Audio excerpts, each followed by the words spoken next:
시청자님들 항상 고맙습니다. 기도하고 시작합니다. 성부와 성자와 성령의 이름으로 아멘. 오늘 공연의 기쁨 67쪽입니다. 영의 역할.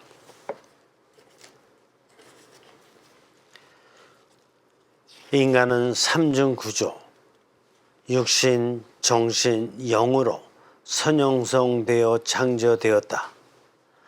그런데 많은 이들이 육신과 정신의 들부터 이중 구조로 살아가고 있다. 영의 역할은 무엇인가? 영은 붕 떠 있는 신비롭고 황홀한 그 어떤 것이 아니다. 순수 영이신 하느님은 절대 역사의 하느님이니 성령은 역사를 변화시키고 풍요롭게 하는 힘이다. 그래서 인간 영도 성령의 영감을 받아 정신이 세운 계획과 목표를 하느님 뜻에 조율되도록 인도하는 힘이다.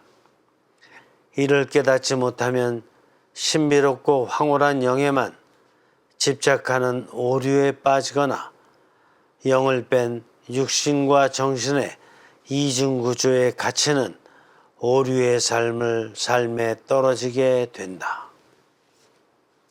성부와 성자와 성령의 이름으로 아멘. 영의 역할, 스피리추얼 롤.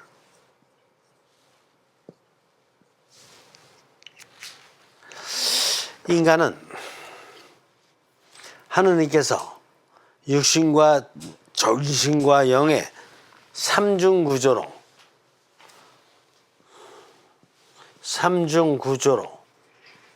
선형성 시켜주셨어요. 선형성이라는 게 뭐냐? 선형성은 포메이션. 형성이 포메이션이잖아요. 폼이 잘 가꾸어진 것이 형성이니까, 포메이션이니까. 근데 풀이는 뭐냐? 풀이. 미리 형성시켜 주셨다. 이래서 선형성이거든요. 어떻게 미리 형성시켜 주셨느냐? 육신과 정신과 영으로. 그래가지고 육신과 정신과 영의 나름대로의 역할이 있어요. 두 가지를 봐야 되는데 선형성에는 두 가지를 봐야 돼요. 하나는 육신과 정신의 영의 잠재 능력.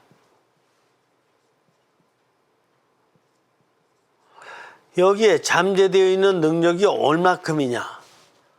육신, 정신, 영의 잠재된 능력이 얼마큼이냐? 아인슈타인 박사가 100분의 1도 못 썼을걸요? 해밍웨이도 100분의 1이 뭐예요? 1000분의 1, 10,000분의 1도 사실은 못 썼어요.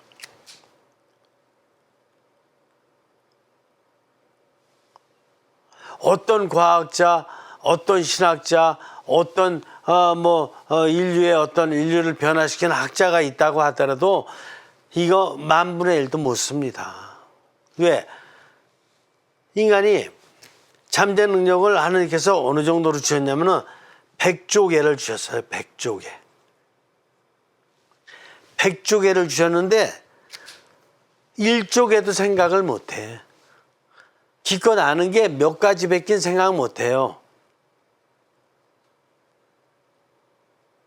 하루에도 수십억 개씩 세포가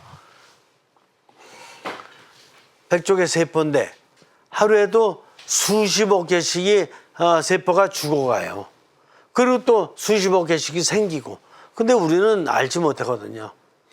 근데 그 세포들이 뭐로 되어 있느냐? 분자, 원자, 전자, 원자핵. 원자핵이 또 뭐로 되어 있냐? 중성자, 양성자. 이렇게 돼 있는 거거든요. 그런데 우리는 이거 깨달은 게 지금 몇십 년 안 된다니까. 이게 100조 개의 세포로 돼 있어서 100조 개의 세포가 분자, 원자, 전자, 원자핵, 중성자, 양성자로 돼 있다는 걸 깨달은 게 몇십 년 안 돼요. 인류 400만 역사에서 400만이 아니라 400만 년 전 역사에서 지금 몇십 년 안 돼요. 이거 깨달은 게. 그러니 이거 지금 내가 하느님께서 주신 100조 개의 세포 안에 하나하나 안에 엄청난 능력이 다 들어가 있는 건데 이것이 이렇게 움직이고 저렇게 움직여서 이렇게 손도 움직이고 발도 움직이고 눈도 움직이고 코도 움직이고 이게 다 이래가면서 지금 사는 거 아니에요. 정신은 잠재 능력이 어떻게 되냐. 100억 개의 신경세포 100억 개의 신경세포로 다 돼 있는데 이 신경세포 또한 이걸로 다 돼 있거든. 분자, 원자, 전자, 원자핵, 중성자, 양성자. 근데 이거 깨달은 것도 몇십 년이 안 된다니까요. 이게 어떻게 움직이느냐에 따라서 기억하고 어떻게 움직이는 거에 따라서 상상하고 어떻게 움직이는 거냐에 따라서 이렇게 미래를 예견하고 어떻게 움직이는 거에 따라서 판단하고 이런 거 다 움직이고 있다니까요. 그 어마어마한 능력들을 하나님께서 주신 거라니까. 그렇죠. 이런 잠재 능력이 첫 번째예요. 잠재 능력을 가졌어. 그 다음에 두 번째가 있는데 이 잠재 능력을 가지고 잠재 능력 안에는 역할이 있어요. 어떤 역할을 하느냐를 알아야 돼요. 그러면 이 육신의 잠재 능력은 이것이 어떤 역할을 하느냐 하면 일단 오감의 역할을 하고 있다는 걸 우리는 알아요. 그죠? 오감이 뭐예요? 오감. 시각. 보는 역할을 하잖아. 이게 수십억 개의 시신경이 있어가지고 이게 보는 역할을 하거든요. 그 다음에 청각. 듣는 역할을 하거든요. 귀도 굉장히 복잡하게 구성되어 있어요, 이게. 그래서 이게 보는 역할을 하고 있거든요. 그 다음에 후각. 코 힘들으면 얼마나 힘들은지 알아요? 비염 걸려서 고통받고 있는 사람들 한번 보세요. 이게 비염 한번 걸리면 아마 잘 낫지 않나 봐요. 그래서 항상 막 코 풀어야 되고 힘들어해요. 한번 고장나면 이렇게 되는 거예요. 그 다음에 미각. 입맛. 이게 맛을 갖다 못 느끼면 어떻게 되겠어요? 신맛인지 뭔지 짠맛인지 뭔지 알아야지 요리를 하잖아요. 그렇죠? 하나하나가 되게 중요하죠. 또 촉각. 이게 예를 들어서 위암이다. 그러면 위암이 기능을 못하고 굳어버린 거잖아요. 그죠? 그러니까 이게 굳어버리면 느낌이 없는 거예요. 위암이든 뭐 간암이든 뭐 유방암이든 아니면은 어디 골수암이든 암이 걸리면은 느낌이 없는 거예요. 굳어버려 가지고. 그러면 이제 중환자 되는 거지. 뭐 하나가 역할을 못하면은 인간답지가 않은 거예요. 시신경 정신도 마찬가지예요. 그 어떤 교통사고 났는데 보면은 기억 상실증 걸린 사람 있죠. 우리가 듣잖아요, 주변에서. 기억 상실증이 걸리면 어떻게 돼요? 거의 식물인간이 되는 거지, 과거를 기억 못하니까. 그런 사람은 상상도 힘들고 미래 예견도 힘들고 판단력도 현저히 떨어져 가지고 인간답게 살 수가 없는 거라니까요. 그렇죠.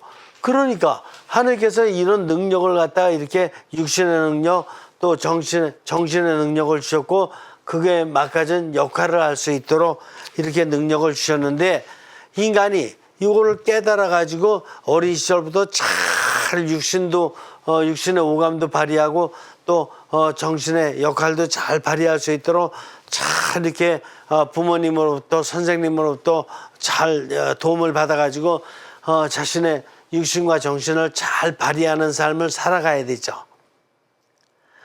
근데 그렇게 못 될 경우에는 이제 자신의 삶을 활발하게 펼쳐나갈 수가 없어요. 육신의 오감을 잘 써야지만이 육신을 통해서 들어왔던 것이 정신을 통해서 이런 기억, 상상, 예견, 판단을 통해서 능력을 발휘하게 돼요. 육신이 고장나면은 정신이 활동을 할 수가 없어요. 육신으로부터 시각, 청각, 후각, 미각, 촉각을 통해서 들어온 것을 정신이 이렇게 역할을 하는 거야. 기억, 상상, 예견, 판단. 그러니까 육신이 얼마나 중요해. 육신으로 안 들어오면 정신은 활동을 못 한다니까요. 그리고 육신과 정신이 활발하게 활동을 했어야지만 이게 바로 뭐로 넘어가냐면 영으로 넘어가요. 영으로 넘어가야지만이 영의 잠재 능력은 어딨냐?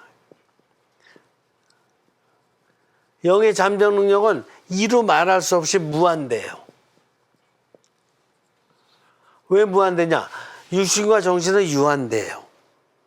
한계가 있어. 근데 영의 잠재 능력은 성령님과 관계하는 기능이기 때문에 성령님께 무한히 이렇게 육신과 정신으로 살았던 삶을 갖다가 무한히 드릴 수가 있고 또 성령님으로부터 이거 받은 정보를 가지고 성령님께서 무한한 에너지를 또 주셔요. 영감을.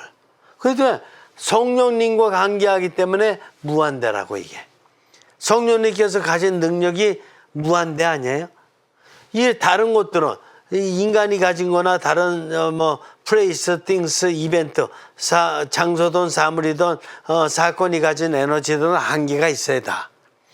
그런데 성령님과의 관계는 무한대라고.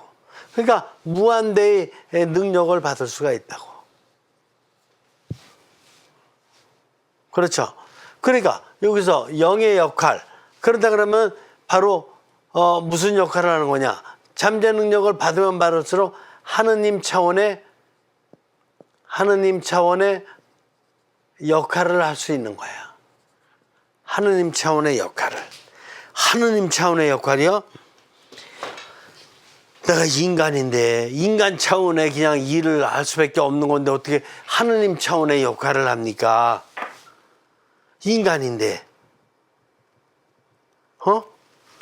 그래서 이게 성령님으로부터 영감을 받으면 받을수록 어떻게 되는 거야? 하느님을 닮는 거야, 닮음. 신성한 능력을 받기 때문에 이게 바로 뭐냐면은 그리스도 닮음이에요. 왜? 그리스도는 삼중구조로 오셨거든, 세상에. 그러니까 그리스도께서 지니셨던 육신, 정신, 영을 자꾸 닮아가는 거야, 우리가. 그러니까 하느님 차원이 되는 거예요. 닮는 만큼. 그래서 그리스도는 뭐야? 예수님은 육신과 정신과 영을 지니셨잖아요. 예수님도 똑같이. 그러니까 예수님의 육신을, 정신을, 영을 닮으려면 어떻게 되는 거예요? 이게 예수님은 인성이면서도 불구하고 신성이거든. 그러니까 신성이라는 게 뭐야? 신성이라는 게 영의 능력이거든요. 그러니까 영의 능력을 크게 가지고 정신을 영화시키고 육신을 영화시키면은 신성이 커지는 거야. 그래서 우리가 성령님으로부터 영의 힘을 많이 받으면 받을수록 정신을 영화시키고 육신을 영화시키면은 예수님이 지니셨던 육신과 예수님이 지니셨던 인성과 예수님이 지니셨던 신성을 닮아가는 거야. 인간만이 인성과 신성을 닮아갈 수 있도록 창조된 거예요. 인간만이. 다른 어떤 피조물도 안 돼. 그래서 우리는 신성화될 수 있는 존재라니까, 인간은. 그러니까 신성화될 수 있는 잠재 능력을 받았는데 그 잠재 능력이 육신도 받았고 정신도 받았고 그 영적인 잠재 능력을 다 받았는데 영적인 잠재 능력은 바로 하느님을 닮아가는 능력이라니까. 그러니까 하느님을 닮아갈 수 있는 에너지를 많이 받으면 이 에너지로다가 이렇게 육신성을 인간성을 영화시킨다니까. 인간성을. 그래서 영화된 정신, 영화된 육신이 돼서 인간성이 신성화로 바뀌는 거라니까. 좀 어렵나요? 아니야, 예수님이 인성과 신성을 동시에 지니셨잖아요. 그거는 예수님의 신성, 영의 에너지가 세기 때문에 예수님의 인성이 신성화된 거라니까. 자, 이렇게 선형성되어 창조되었다. 5번째 줄. 그런데 많은 이들이 육신과 정신의 들부터 이중구조로 살아가고 있다. 근데 많은 이들이 어떻게 돼요? 이중구조. 영을 사용하지 않으니까 신성화가 안 돼요. 그냥 인성이야, 인성. 이중구조의 인성으로 살아가고 있는 거야. 이중구조의 인성으로만. 여기는 영적인 신성인데 영의 힘을 못 받으니까 신성화가 안 되고 육신과 정신만으로 그냥 인성. 개구리는 개구리성, 코끼리는 코끼리성, 개나리는 개나리성. 왜? 영의 힘을 계속 받지를 못하니까 그냥 그 나름대로의 본성밖에는 못 가져요. 근데 인간만은 영이 있으니까 영의 힘만 받으면은 인성이 아니라 신성화가 되는 거라니까. 자, 영의 역할은 무엇인가? 이게 중요합니다. 이제 그러면 영의 역할은 이제 뭐냐 이게야. 영은 붕 떠 있는 신비롭고 황홀한 것이 아니다. 아, 그렇구나. 영의 역할이란 붕 떠 있는 신비롭고 황홀한, 신비롭고 황홀한 이런 것이 아니다. 사람들은 잘못 생각해요. 그래서 어떤 영적인 힘을 받으면은 아주 신비스러운 힘을 받아서 뭐 아픈 데 가서 이게 팍 그냥 머리에다 안수하면 그냥 팍 낫는 걸로 생각하고 자기가 이렇게 기도를 하면은 막 성모님이 축 내려오셔서 막 눈물 흘리는 걸로 나타나고 막 이상하게 그런 신비스럽고 황홀한 어떤 이런 걸로다가 잘못 생각한다 이게. 이게 환상이고 망상인 거예요. 뭐야? 환상이고 망상이다. 이게 이런 거 같으면은 예수님이 이 세상 내려오셔서 30년 동안 갈릴리 나자렛 지방에서 그냥 이렇게 그냥 목수일하면서 지내시다가 3년 공생활 저렇게 그 고생 많이 하시다가 십자가에 못 박혀 돌아가시고 저런 일이 있을 리가 없어요.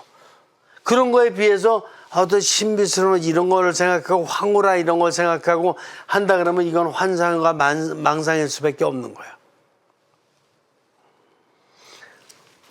이런 게 아니고 뭐예요? 하느님은 절대 역사의 하느님이다. 절대 역사의 하느님이다. 여기서 뭐가 중요하냐? 역사가 중요해요. 역사도 절대 역사야. 역사를 떠나서 신비스럽게 막 황홀하게 이렇게 나타나지 않으셔.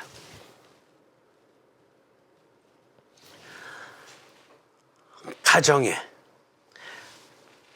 지금 이렇게 가정 삶에서 놓고 보면 어느 가정이든 나름대로 어려움과 이런 것들이 있기 마련인데 그런 그 어려움 그 가운데 하나님이 계셔요. 근데 그 어려움을 한 번에 막 신비스러운 힘으로 팍 이렇게 해결해 주시지 않아.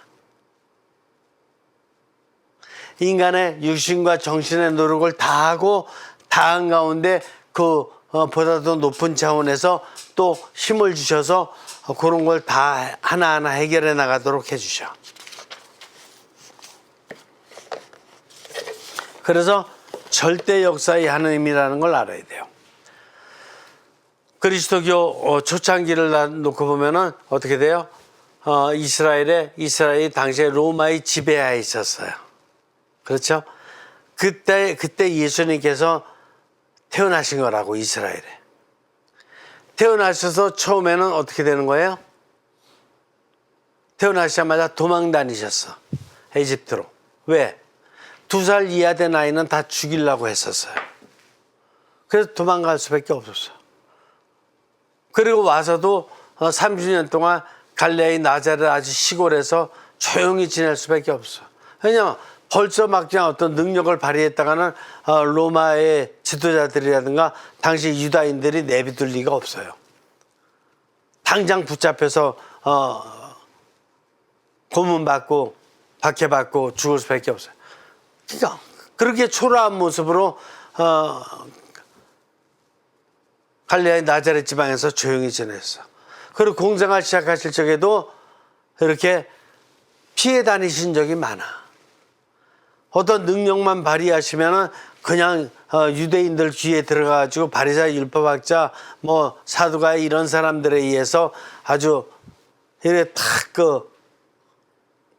블랙리스트에 오르는 거야, 한마디로. 그게 피해 다닐 수밖에 없는 거죠. 그런 모진 어려운 삶을 살으신 거야. 근데 그런 가운데 차츰차츰 하느님의 영의 힘을 역사에 불어넣으셨어. 어때?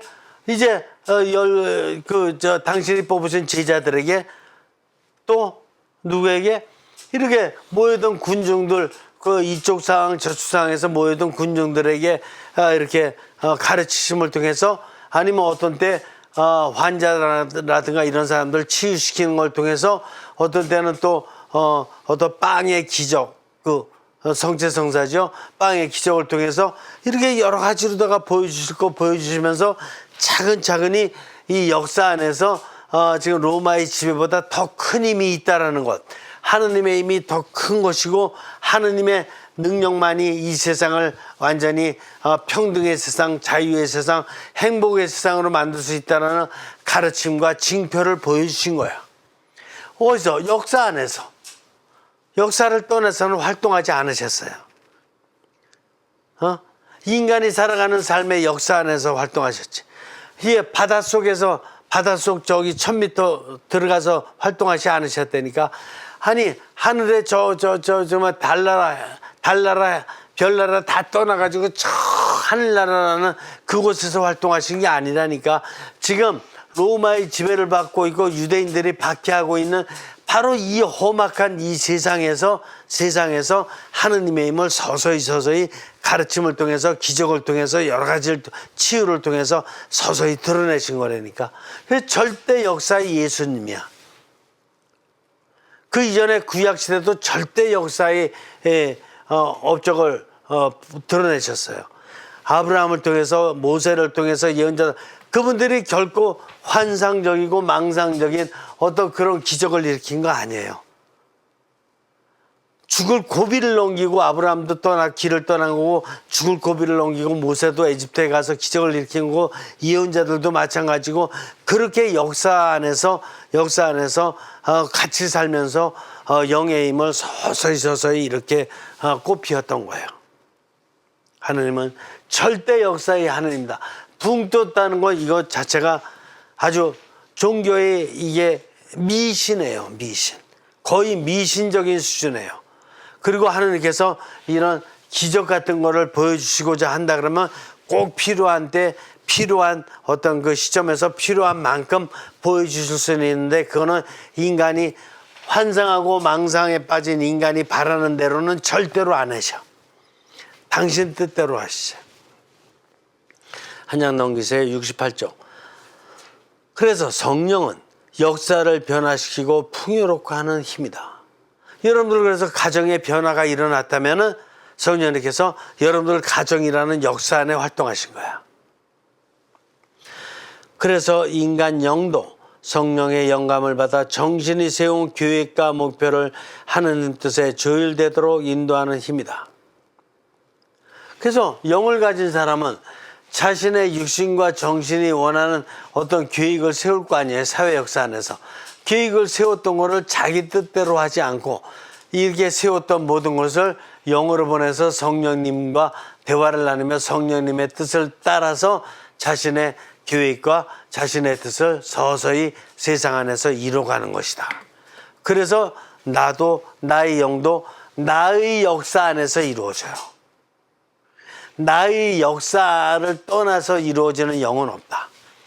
아침에 일어나는 것도 잠자고 일어나는 것도 아침 밥 먹는 것도 그다음에 세면하는 것도 직장 일하는 것도 친구 만나는 것도 모두 다 역사예요. 역사 안에 성령님께서 함께 하시는 것이다. 역사를 떠난 모는 없다.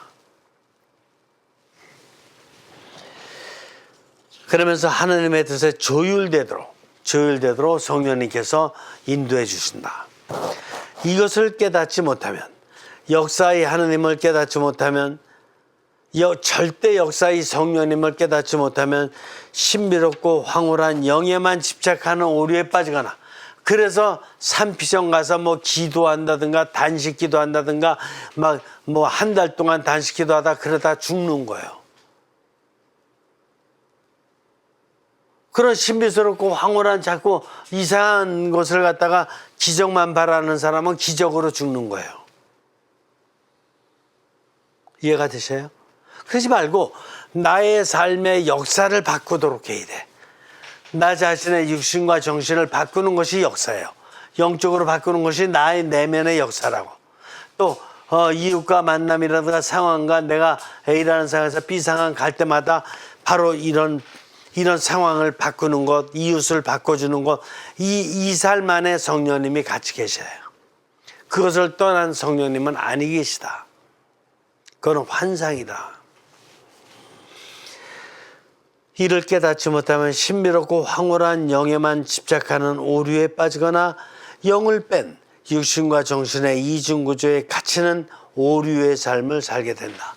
그래서 환상과 망상의 삶을 살든지 아니면 오류, 이중구조에 갇힌, 이중구조는 육신과 정신이니까 이중구조에 갇힌 내 마음대로 내 뜻대로만 사는 이런 폐쇄적인 이기적인 정신중심적인 이런 삶을 사는 오류에 떨어지게 된다.